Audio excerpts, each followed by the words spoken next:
Hello dear students, welcome to our YouTube channel. ये 8th class की worksheet number 2 है जो आज आई है। देखिए वर्कशीट का फर्स्ट पेज है परिमेय संख्याओं का संख्या रेखा पर निरूपण। देखिए परिमेय संख्याएं समझ लीजिए क्या होती हैं। परिमेय संख्याएं जिसको भी हम भिन्न के रूप में लिख सकते हैं वह सारी की सारी परिमेय संख्याएं कहलाती है। भिन्न का मतलब अंश और हर, यानी कि अगर कोई संख्या को मैं बोलूँ 5/6 तो वो क्या है, परिमेय संख्या है।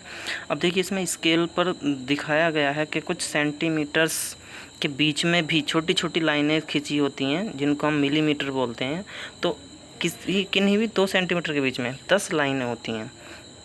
तो इन्हीं छोटी छोटी लाइनों को इन्होंने बड़ा करके भी दिखाया गया है। तो छोटी छोटी लाइनें उनको हम 1.1, 1.2, 1.3 इस तरह से हम उनको कह सकते हैं।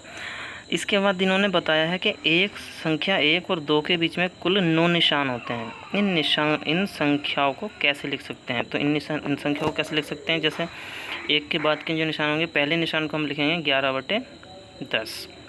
इसी तरह से हम अगली निशानों को भी इसी तरह से लिख सकते हैं। तो ये जो सेंटीमीटर पे स्केल दिखाई गई है, स्केल में जो सेंटीमीटर्स होते हैं उन हर एक सेंटीमीटर के बीच में कुल 9 निशान होते हैं और 10 खाने होते हैं।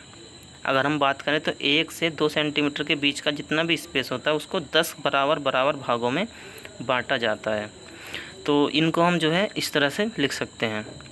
इसके बाद देखिए ये तो परिमेय संख्याएं हुई, अर्थात जैसे हम इनको 11/10, 12/10, 13/10, 14/10, 15/10 उस तरह से 19/10 तक भी इनको लिख सकते हैं। जो 1 और 2 के बीच के निशान होते हैं उनको। तो ये जब हम इनको इस रूप में लिख रहे हैं तो ये क्या होती हैं? ये तो परिमेय संख्याएं होती हैं। क्यों? क्योंकि मैंने अभी बताया कि परिमेय संख्याएं होती हैं जिनको हम भिन्न के रूप में लिख सकते हैं। अब देखिए इसके बाद अगर हम बात करें परिमेय संख्याओं को हम क्या दशमलव के रूप में बदल सकते हैं। तो यहाँ पर एक टेबल दी गई है, परिमेय संख्या 1 में लिखी हुई हैं, दूसरे में हम इनको दशमलव के रूप में लिखा हुआ है।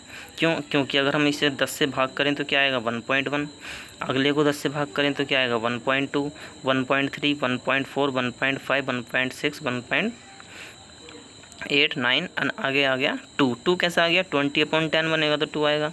इसका मतलब हम दशमलव संख्या या परिमेय संख्या को स्केल या संख्या रेखा पर दिखा सकते हैं, अर्थात परिमेय संख्या को हम संख्या रेखा पर दिखा सकते हैं।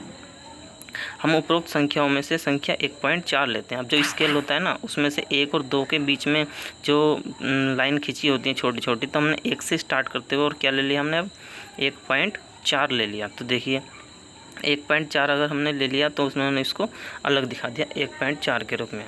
अब देखिए कुछ संख्याओं को हमें संख्या रेखा पर निरूपित करना है। तो देखिए जैसे इन्होंने पहला लिया है 1.7, तो 1.7 को हम कैसे लिखेंगे 17/10 लिखेंगे। परिमेय संख्या है तो संख्या का स्थान कहाँ होगा? अच्छा 1 के बाद है और 2 से पहले है तो किसके बीच में होगा? 1 और 2 के बीच में होगा, सीधी बात है। और इसके बाद इन्होंने इसको संख्या रेखा पर दर्शा दिया 1 और 2 के बीच में, और 1 से 7वें नंबर पर आएगा और 2 से 3 पहले आ जाएगा, सीधी बात है। अगला नंबर है 3.3, तो 3.3 को हम अगर परिमेय संख्या में लिखेंगे तो क्या आएगा? ये आएगा 33/10, और 33/10 इसका मतलब 3 के बाद है और 4 से पहले है तो किसके बीच आएगा? 3 और 4 के बीच में आएगा। अब जब हम संख्या रेखा पर इसको दर्शाएंगे तो 3 और 4 के बीच में हमें 10 पॉइंट बनाने होंगे, और उन 10 पॉइंट को हमें क्या लिखना होगा? 3 के बाद जो आएगा 3.1, 3.2, 3.3, तो उसको हमें 3.3 को वहाँ पर दर्शाना होगा। अगला नंबर 3 पर है 2.8, तो 2.8 को हम परिमेय संख्या में लिखेंगे 28/10, और 28/10 का मतलब हो गया ये 2.8 है, इसका मतलब 2 के बाद है लेकिन 3 से पहले है, तो किसके बीच आ जाएगा? ये 2 और 3 के बीच में आ जाएगा। इसके बाद अगर हम इसको परिमेय संख्या पर दर्शाएंगे, संख्या रेखा पर दर्शाएंगे, तो 2 के और 3 के बीच में हमें 10 पॉइंट खींचने होंगे, और उन 10 पॉइंट से जो 8वां पॉइंट होगा, 2 से जब हम काउंट करेंगे 8वां पॉइंट तो वो आएगा 2.8। ऐसे 4.3 हैं, और ऐसे ही आप इनकी प्रैक्टिस और भी अच्छे क्वेश्चन से कर सकते हैं। तो वीडियो देखने के लिए धन्यवाद।